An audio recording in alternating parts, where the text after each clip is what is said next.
Hello दोस्तों, good morning. आप सब कैसे हैं? क्या चल रहा है? पढ़ाई और चल रहा है कि सरस्वती पूजा में सब मस्ती में है? हाँ, कमेंट करते रहिए, ठीक ना। हो गया 2 दिन माँ सरस्वती का पूजा किए, ठीक ना। अपना धर्म को निभाए, आप अपने कर्म को निभाइए। कहने का मतलब हुआ पूजा का जो भी काम है समाप्त कीजिए और अपने एग्ज़ाम की तैयारी कीजिए, क्योंकि आपको पता है जल्द ही SI, Bihar SI, Bihar police, जिसको हम लोग कांस्टेबल कहते हैं, कांस्टेबल का वैकेंसी भी आने वाली है। बीएसएससी स्टेनोग्राफर आने वाली है, बीएसएससी सीजीएल 4 आने वाली है। तो इसके लिए हम लोग क्या कर रहे हैं, हिस्ट्री का क्लास शुरू किए हैं और 2 क्लास हो चुकी है, ये तीसरी क्लास है। तो क्या करना है आप लोगों को, क्लास देखते रहना है, ठीक। और ध्यान रखना है एंशिएंट और मिडाइवल में ज़्यादा विस्तार से नहीं पढ़ना है।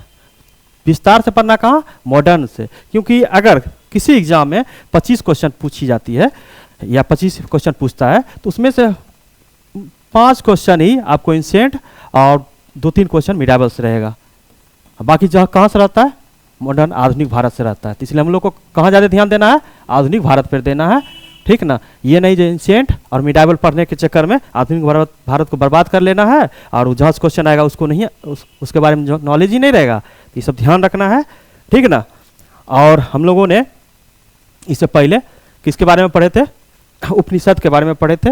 उपनिषद के बारे में कुछ चीज़ें, बहुत ही इंपॉर्टेंट चीज़ें थी जिनके बारे में हम लोग देखा था। जैसे यहाँ हम लोगों ने देखा था यम और नचिकेता के संवाद। यम से नचिकेता ने क्या पूछा और उन्होंने उसका क्या जवाब दिया था, वो उसके बारे में हम लोग देखा था। उसके बाद सबसे बड़ा अरण्यक, बृहद अरण्यक के बारे में हम लोगों ने देखा था। उसमें याज्ञवल्क्य ऋषि और गार्गी के बीच जो संवाद हुआ था उसके बारे में हम लोगों ने देखा था। और उसके बाद ये बार बार क्वेश्चन आता है किसी भी एग्जाम में, प्रीवियस ईयर में देखिएगा तो पूछता है चारों आश्रम का उल्लेख किस उपनिषद में मिलता है, तो जवाब इस उपनिषद में मिलता है, ठीक।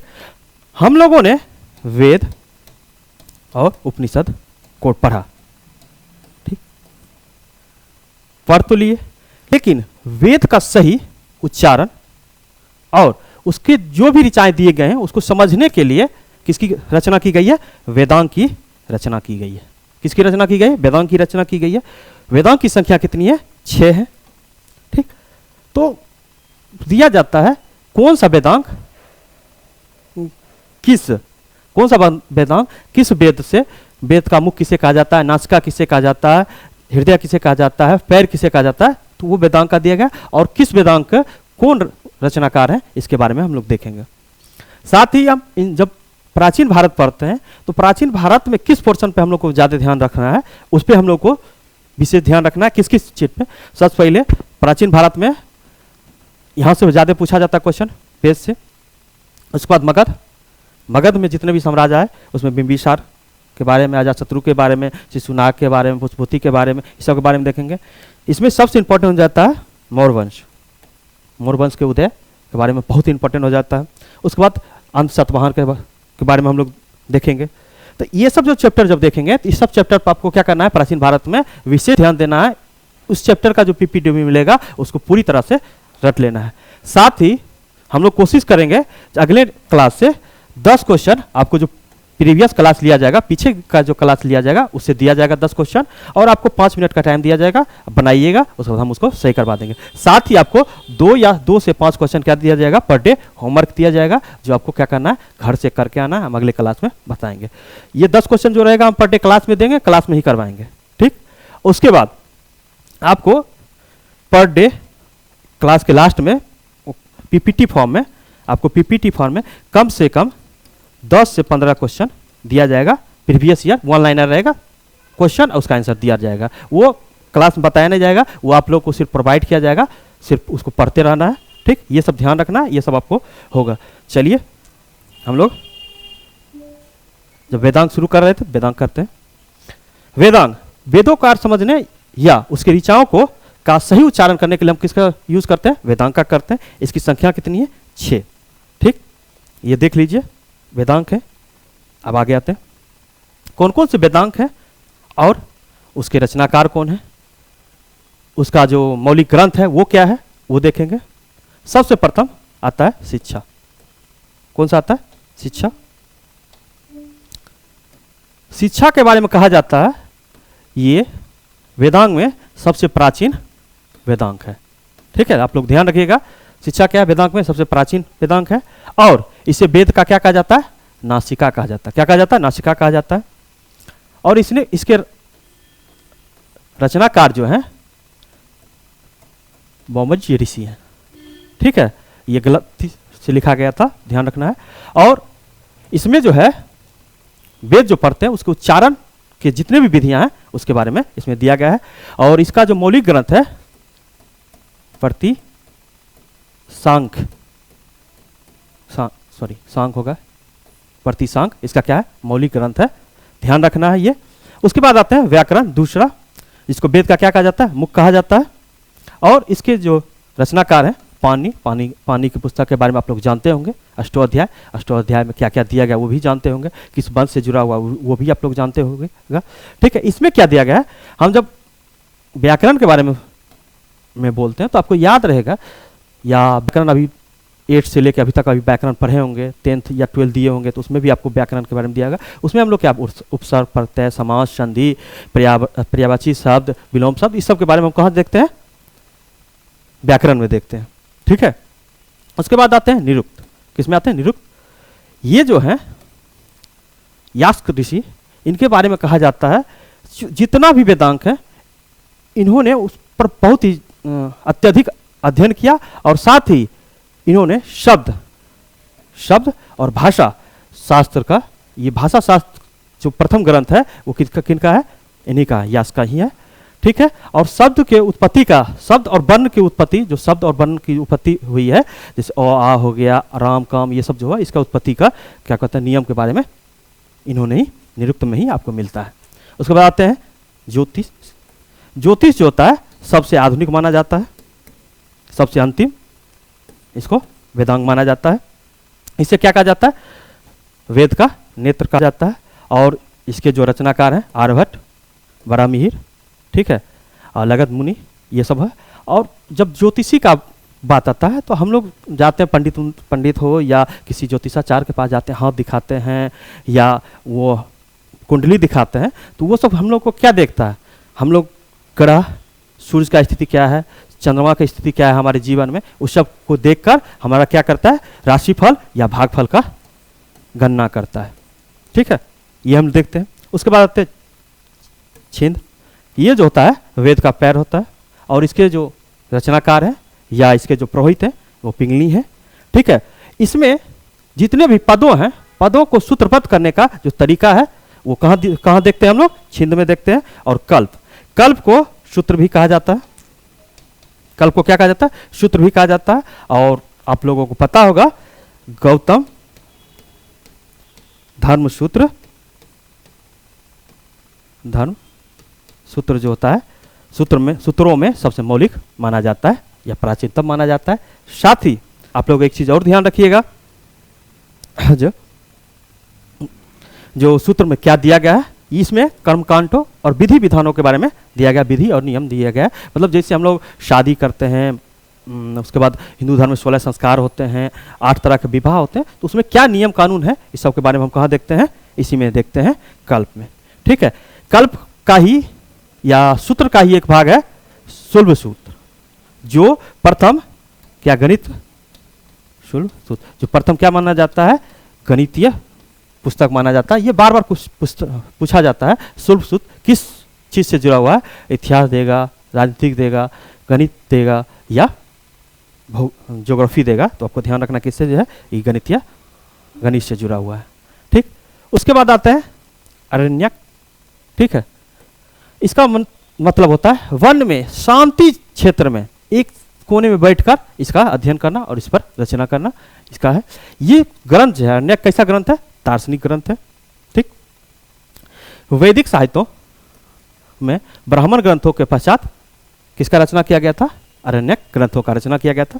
ठीक, ये जो है रहस्यमय ग्रंथ है, रहस्य भरा हुआ ग्रंथ है। जब हम एक क्षेत्र में, वन क्षेत्र में बैठ के उस पर रचना करेंगे, वेद और पुराणों पर अध्ययन करके इस पे जब हम इस पे किसी सार लिखेंगे या महाभाष्य करेंगे, ठीक, तो वो रहस्य भरा ही होगा। ठीक है, इसमें बहुत सारे राजवंश के बारे में दिया गया है, जिसमें वेदा, कुरु, पंचाल, काशी, इन सब महाजनपदों के बारे में हमको कहाँ वर्णन मिलता है? अरण्यक में वर्णन मिलता है। अरण्यक क्या करता है? वेद, वेद क्या है? ये कर्म मार्ग है, ठीक है। और उपनिषद क्या है? उपनिषद जो है ये ज्ञान मार्ग है। अरण्यक क्या करता है? ये दोनों वेद और उपनिषद के बीच क्या करता है? सेतु का काम करता है, ठीक है। सेतु का काम करता है और अरण्यक को कहाँ रखा जाता है? ज्ञान मार्ग के अंतर्गत रखा जाता है, यही है, ठीक। उसके बाद आते हैं, अरण्यक यही खत्म होता है। उसके बाद आते हैं ब्राह्मण ग्रंथ में। ब्राह्मण ग्रंथ में यज्ञों की वैज्ञानिक, यज्ञ जो होता है उसका वैज्ञानिक और आध्यात्मिक मीमांसा प्रस्तुत करता है। पूछता है ब्राह्मण ग्रंथ क्या करता है? यज्ञों की वैज्ञानिक और आध्यात्मिक मीमांसा प्रस्तुत करता है, ठीक है। ये ग्रंथ, ब्राह्मण ग्रंथ जो है क्या है? सिर्फ गद्य के रूप में ही लिखा गया है, पद में इसकी रचना नहीं की गई है। अब आते हैं, ठीक। अब आगे देखते हैं, इसका स्थान ब्रह्म और यज्ञ की व्याख्या करने में किया जाता है। मतलब ये इस लाइन का मतलब ये हो गया, जो ब्राह्मण ग्रंथ है ये क्या करता है? ब्रह्म एक सत्य है उसकी, और यज्ञों की क्या करता है? व्याख्या करता है। पूर्ण रूप से इसका व्याख्या कहाँ हमको मिलता है? अरण्यकों में मिलता है, इसलिए इसे क्या कहा जाता है? ब्राह्मण ग्रंथ कहा जाता है, कोई अथी नहीं है। उसके बाद इसमें ब्राह्मण ग्रंथ में राजा परीक्षित के बारे में से लेके और बिंबिसार के बीच के जितने भी राजा हैं उनके बारे में क्या मिलता है? हमें जानकारी मिलता है। चलिए, ये हो गया। अब आते हैं हम लोग पुराणों में। जब पुराणों में आते हैं तो आपको पता है पुराणों की संख्या कितनी है? 18 है, ठीक। उसमें से 3 पुराण वायु, गुप्त, ठीक है। इस सब में क्या दिया गया है? किसी राजवंश विशेष के बारे में दिया गया है, जानकारी दिया गया है, ठीक। सबसे पहले हम देखेंगे पुराणों का मतलब क्या होता है। किसी चीज का, पुराने चीजों का व्याख्या या पुरानी कथा या पुरानी घटनाओं, ठीक है। पुराण जो है सनातन धर्म संबंधित क्या कहता है? मौलिक ग्रंथ है। इसकी सनातन धर्म से जुड़े हुए बहुत ही ज्यादा क्या है? व्याख्या किया गया है पुराणों में, ठीक है। इसमें संसार, ऋषियों और राजाओं का क्या करता है? विशेष रूप से वर्णन मिलता है। हम पहले ही बता चुके हैं क्या करते, इसके जो 3 पुराण है उसमें क्या मिलता है? हमें 3 राजवंशों के बारे में जानकारी मिलती है, जिसमें हम लोग वायु पुराण देखेंगे, वायु पुराण देखेंगे। उसके बाद मत्स्य पुराण देखेंगे, ठीक। और एक विष्णु पुराण देखेंगे। इस सब में क्या है? किस किस राजवंश के बारे में जानकारी है, ये सब भी हम यहाँ देखेंगे। उसके बाद यह जो है वैदिक काल का लिखा हुआ ग्रंथ है, इसकी जानकारी है। उसके बाद पुराणों की रचनाकार, इसकी रचना किन्होंने किया ये हम देखेंगे। इनके रचना में लोमहर्ष और उनके पुत्र उग्रशर्वा का बहुत बड़ा योगदान है और उन्होंने ही पुराणों की रचना की है, ठीक है। ये पुराने हैं सब, ठीक। उसके बाद आ जाता है, अब जब मेगास्थनीज की पुस्तकें पढ़िएगा या बहुत सारे पुस्तकों पढ़िएगा तो उसमें आपको क्या रहेगा? पुराण, 18 पुराण। उसके साथ ही किसी में 56, किसी में 18, किसी में 252, इस तरह से उप पुराणों का वर्णन किया गया है, ठीक है। तो उप पुराण कहीं 16, कहीं 18 ये भी दिया जाता है, 16 भी दिया जाता है, 18 भी दिया जाता है, 56 भी रहता है, कहीं 252 भी रहता है। तो ध्यान रखना है, इसमें हम लोगों ने 2 चीज़ लिए, 16 और 18 मानी गई है, ठीक है। उसके बाद अब हम लोग जब पढ़ेंगे तो किस सारे पुराण के बारे में हमको नहीं पढ़ना है, मात्र हमको 4 से 5 पुराण के बारे में जानकारी लेना है। उसमें क्या क्या दिया गया उसके बारे में हम लोग देखना है। कुछ पुराण के बारे में यहाँ लिखा गया है पीपीटी फॉर्म में, और कुछ है हम आपको बताएंगे, ठीक है। सबसे प्राचीनतम और प्रमाणिक पुराण क्या है? मत्स्य पुराण है, ठीक है। इसमें किस वंश के बारे में दिया गया है? तो अंध सातवाहन वंश के बारे में, ठीक है। इसके बारे में जानकारी मिलती है। सबसे छोटा पुराण जो है वो विष्णु पुराण है, ठीक है। इसमें मौर्य वंश के बारे में जानकारी हमें मिलती है, ठीक है। उसके बाद नारद पुराण, जब नारद पुराण पढ़ते हैं तो इसमें कितना है? इससे नारद पुराण को छोड़कर बाकी 17 पुराण का क्या किया गया है? सार लिखा गया। उससे हर एक पुराण में क्या क्या इंपॉर्टेंट चीज़ है, क्या क्या अच्छी चीज़ें हैं, उसको क्या किया गया इसमें जोड़ा गया है, इसीलिए इसको क्या कहा जाता है, महापुराण की संज्ञा दी गई है। ठीक है। भविष्य पुराण में क्या किया गया है, भविष्य में होने वाली जो भी घटनाएं हैं उसके बारे में क्या कहते हैं, काल्पनिक एक दर्शन के रूप में दिया गया है। मतलब क्या क्या हो सकता है उस सब दिया गया है। जैसे 12 महीना होते हैं, हम क्यों माने 12 महीना होते हैं। उसके बाद विक्रम बेताल जो आप लोग कहानी पढ़ते होइएगा या टीवी सीरियल देखते होंगे, उसका भी जिक्र कहाँ किया गया है, भविष्य पुराण में ही किया गया। उसके बाद हम लोगों ने बोला 3 पुराण के बारे में, वायु पुराण में गुप्तवंश, विष्णु पुराण में मौर्यवंश और मत्स्य पुराण में अंत सतवाहन वंश के बारे में हम लोगों ने देखा। उसके बाद आ जाता है गरुड़ पुराण। इसमें सबसे पहले पशु चिकित्सा की जानकारी हमें किस पुराण से मिलती है, तो गरुड़ पुराण से मिलती है। यह एक इंपॉर्टेंट चीज़ हो जाता है, आप लोग को ध्यान रखना है। ठीक है। अब हम लोग आगे बढ़ते हैं, पुराण यहीं समाप्त होता है।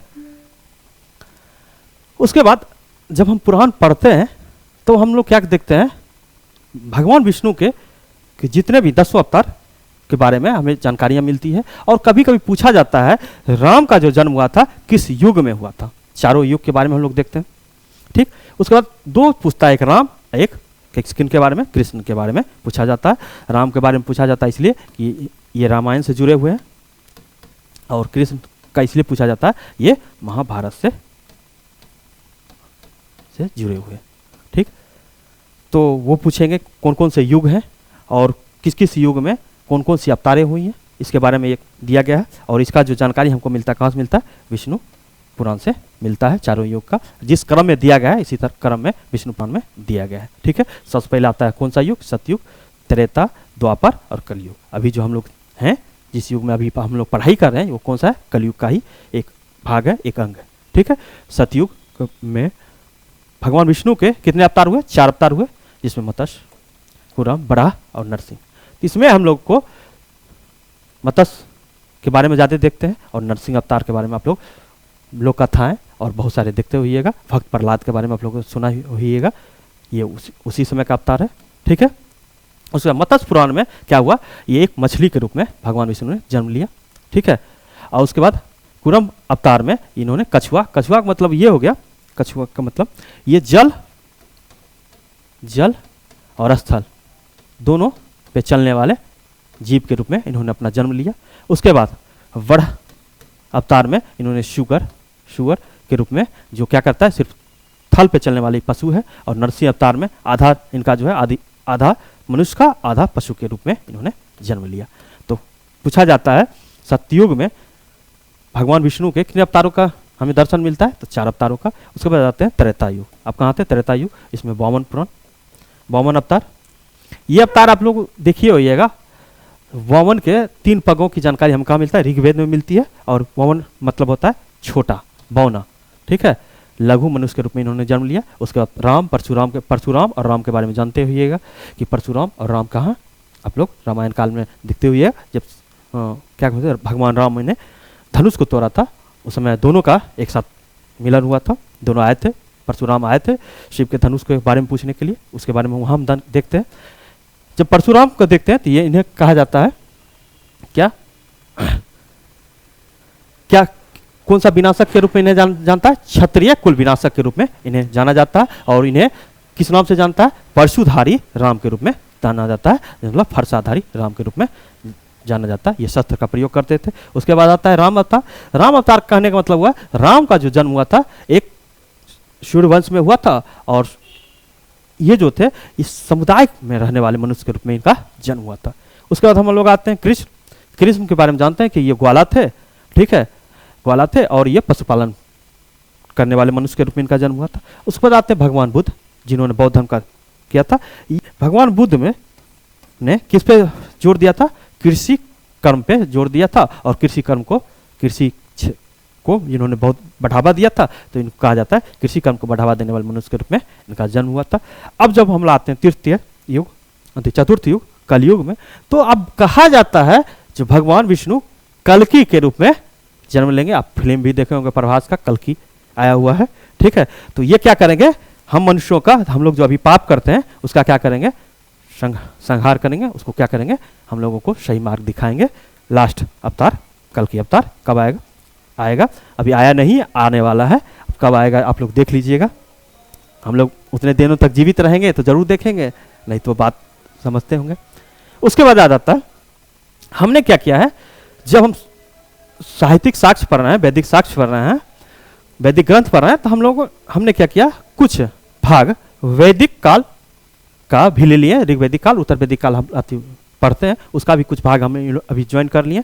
हम सोच रहे हैं जितना से जितना जल्दी क्लास को हम क्या करें, समाप्त करें। इसके लिए क्या किया गया है, कुछ इसमें से कुछ नदियाँ ऋग्वेद में दी गई है, ठीक है, तो उसको भी लिए हैं, और वैदिक काल के भी कुछ नदियाँ हैं। ऐसे तो ऋग्वेद में 25 नदियाँ के बारे में दी गई है, और वैदिक काल में 31 नदियाँ के बारे में दी गई है, ठीक है। तो 25 नदियाँ तो नहीं, लेकिन हम कुछ नदियों को, जो नदियाँ बार बार एग्जाम में पूछा जाता है, उसको हमने लिया है, उसका क्या है, वैदिक काल में नाम क्या है और अभी नाम क्या है, उसको हम लोग देखेंगे।